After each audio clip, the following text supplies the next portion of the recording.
Alrighty, so it's an absolute pleasure to be here with you this evening. I am a PhD student here at the CBU, so still kind of a scientist in training, but I'm here today to share with you a little bit of the research that I do. And to kick us off, I've put some hopefully recognisable faces up. Put your hand up, anyone recognise anyone? Yes? Nelson Mandela, it's a great guess, it's not quite. Yeah. Sean Connery, yes, 007, a lot of people know 007, yeah. So Terry Pratchett, someone finally got Terry, yeah. In the hat, looking very distinguished at the bottom. Anyone else? Yeah. Robin Williams, voice of the genie of Aladdin, we love Robin Williams. Yes, one more, right at the back. Bruce Willis, fantastic, yes, of Die Hard fame, my father's favourite Christmas movie, yeah. So all of these people come from different walks of life. We've got some authors, some activists, some actors, but they all have one thing in common. Any guesses what it might be? Yes?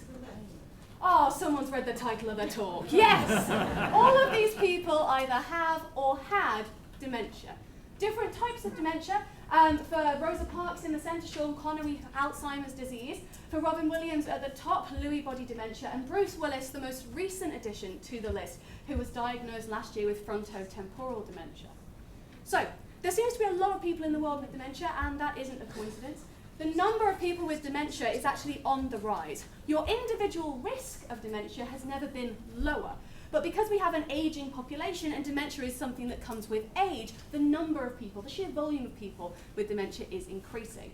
Another example of that, if I can ask you if you feel comfortable, to put your hand up if you know or knew someone with dementia. There you go. Right? And you're not alone. All of these incredibly scientific newspapers are also very interested in dementia. The dementia risk is out of control. Apparently chocolate halts dementia, spicy diet's the way to go. I love the phrase toxic air, who knows what that means, living near a busy road. According to the tabloids, English breakfast tea is next on the chopping block. And if that's true, I think it's safe to say we're all done for. So, my job as a dementia researcher is to take all of this and decide what is actually true and what is a bunch of nonsense. What can we actually use to make the lives of people living with dementia better and hopefully last longer? But to do that, first of all, we need to establish what exactly dementia is. So, any guesses? What is dementia? What do you think of when you hear dementia? Brain damage of some sort. Brain damage of some sort, great start. Yeah. Brain gradually forgets how to function. Ooh, a mixture of forgetting and brain damage. Yeah, so dementia is actually an umbrella term. And it refers to a neurodegenerative disease called cognitive impairment, okay? No, that was ridiculously fast. So, let's slow that down a bit. Dementia is a neurodegenerative condition. Neurobrain, degenerate, lose. We often get asked if dementia is a physical illness. Yes, you are literally losing parts of your brain. And as you lose parts of your brain, it makes good logical sense that the way you think also starts to change. And particularly, you can have impairments in the way you think. And depending on the type of dementia, the impact it can have on your brain is different. Alzheimer's disease is the most common type of dementia. That's how those two things are linked. And Alzheimer's disease is absolutely associated with things like memory loss, the classic thing people think of with dementia, but also with spatial navigation. We generally say that people with Alzheimer's disease are disoriented in space and time. They struggle to know when and where they are. But Alzheimer's disease isn't the only type of dementia. You can see in orange vascular dementia, a lot of similar symptoms to Alzheimer's, but different underlying cause, instead linked to blood flow to the brain. And as we get further down the line, memory becomes less and less of a feature. In Lewy body dementia, memory isn't a huge concern. Instead, we see patients who hallucinate. They see things that aren't there, or they have trouble sleeping, but particularly a very specific type of trouble sleeping. Can you put your hand up if you walked or talked in your sleep as a kid? Quite a few people, right? Slightly different one. Can you put your hand up if you've ever woken up and not been able to move? A little bit scary. Yeah, super weird, right? Now, both of these things, totally normal. But the reason that they happen is that when you're asleep, a lot of people think that your brain goes to sleep with you, and this is just not true. Your brain is as active when you're asleep as when you're awake, particularly in the part of sleep where you dream. So what your brain does is paralyzes you from the neck down to stop you acting out your dreams. Now, when you're a child, your brain is still developing, so that part of your brain isn't quite great yet at that paralysis, so you end up sleepwalking and talking. something most children grow out of. If you're still doing it by 25, don't worry, your brain doesn't finish growing until about 25. There's time, I've still got time, that's the critical thing. But equally on the flip side, if you ever wake up and you're not able to move, that's just your brain forgetting to flick the off switch. So it can be super scary, actually most of the time completely fine. Now in Lewy body dementia, the part of the brain that paralyzes you starts to deteriorate. And so they start sleepwalking and talking again. But this is particularly problematic because Lewy body dementia often comes with another neurodegenerative disease called Parkinson's. And Parkinson's is associated with tremors and being unstable on your feet. Therefore, very much not a good combination with walking when you are not conscious. And finally, right down at the very end, the type of dementia I study, the rarest form, frontotemporal dementia. And again, the patients I work with largely don't have any problems with their memory. In fact, it's better than mine, but they do have behavioral changes. They become apathetic, they lose motivation to do things, and or they become impulsive, doing things without thinking. Shoplifting, for example. Grab something, they see it, they want it. That part of their brain saying, maybe not, has deteriorated away. The frontal part, hence frontotemporal dementia. So that's what dementia is. How do we diagnose it then? Well, if you have a friend that's not feeling too great, how do you check in on them? You talk to them. It's nothing more complicated than that, right? A lot of people think we have all these crazy tools, and we do, and it's great. But talking to people is a fantastic way to figure out what's going on in their lives. If someone has come to a dementia clinic, either they or a loved one has probably identified something they find concerning. So just talking to people is a great way that our clinicians report. They can get a really good first guess at what that diagnosis might be. Now, we can also ask questions in a slightly more formal way using questionnaires. We can make them play games or do certain tasks. Can you remember these words? Can you draw an elephant? Can you repeat the word statistician? All things we ask people to do that can tell us things about how your brain is working. And we also do brain scans. Now, usually when we do these brain scans, we're not really looking for dementia in the brain. We're looking for anything else that might cause those symptoms that might be easier to treat when we're ruling out other things. But as I said, you can absolutely see dementia in the brain. This is an MRI scan. Some of you might have seen our lovely MRI scanner here. On this side, we have a lovely healthy brain. Imagine someone took an axe and chopped my head this way. Hopefully that doesn't happen. But this is what my brain would look like if you did. And on the other side, we have someone with Alzheimer's disease. You'll notice that there's more space in the middle of the brain, but also around the outside. It's estimated you lose about the weight of an orange from your brain when you have Alzheimer's disease, gradually over the course of many years. It's not a subtle illness. So that's what dementia is. What exactly do I research?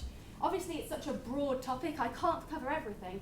So my research focuses in particular on that apathy component. That motivation. Apathy is clinically defined as that loss of motivation, but I prefer the term they get up and go, got up and went. My patients who are apathetic generally stop engaging with the world and with the people in it, which can have a lot of negative consequences, leading to paper titles like this one. He just doesn't want to get out of the chair and do it. Common sentiment in caregivers for people with frontotemporal dementia.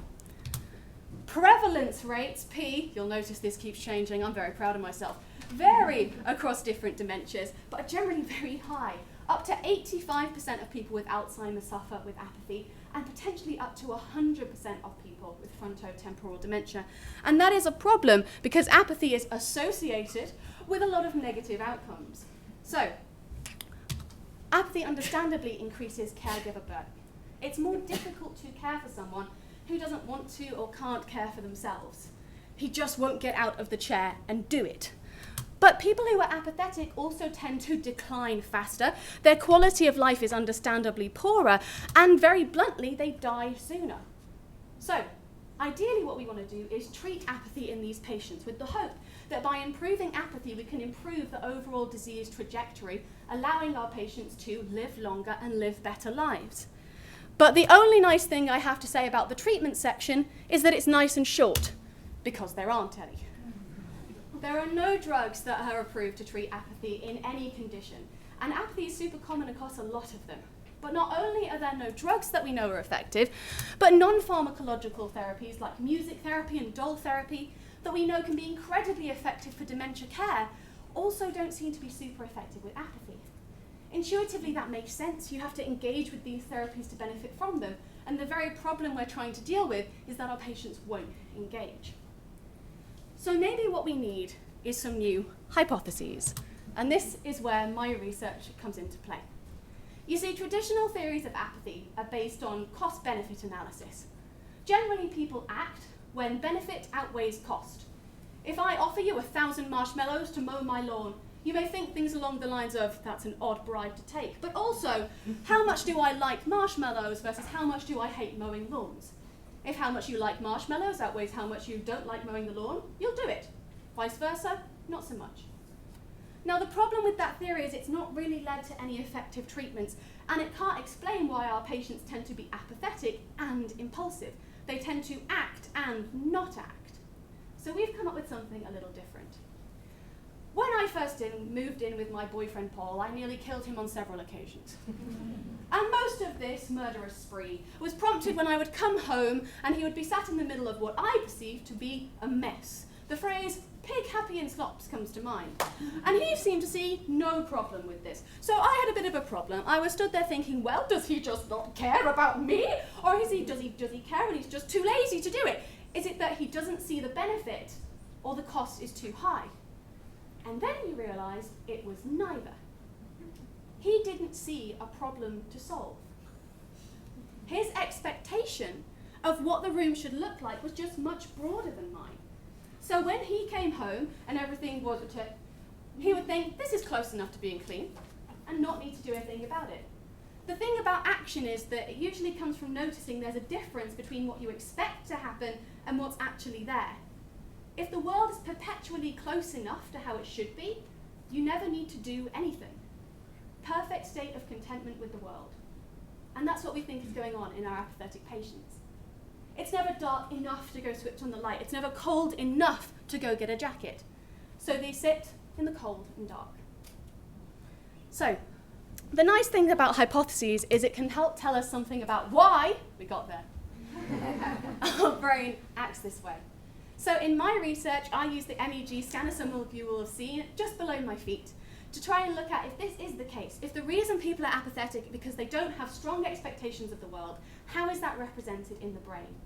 And we think what's going on is that if you imagine two parts of the brain as radios, when they're on the same frequency, they can talk very clearly and communicate these very precise expectations of the world. But if those radios are on slightly different frequencies, communication starts to get a little fuzzy, if they can communicate at all. It's impossible to communicate very precise expectations on kit that is that noisy. So we hope that by finding out where in the brain this communication is happening, we can help tune the radio with drugs and improve apathy in our patients. With that, I would like to thank all the members of my lab. Here we are at the Christmas party, dog not included, sadly, though she has contributed greatly to research, and all of our wonderful volunteers who participate in the research. If you'd like to join in our research, there's a volunteer panel right here at the CBU, or you can visit joindementiaresearch.org to learn a bit more. And I'm very happy to take any questions you have about my research or what's going on here at the CBU. Yeah. Oh, sorry.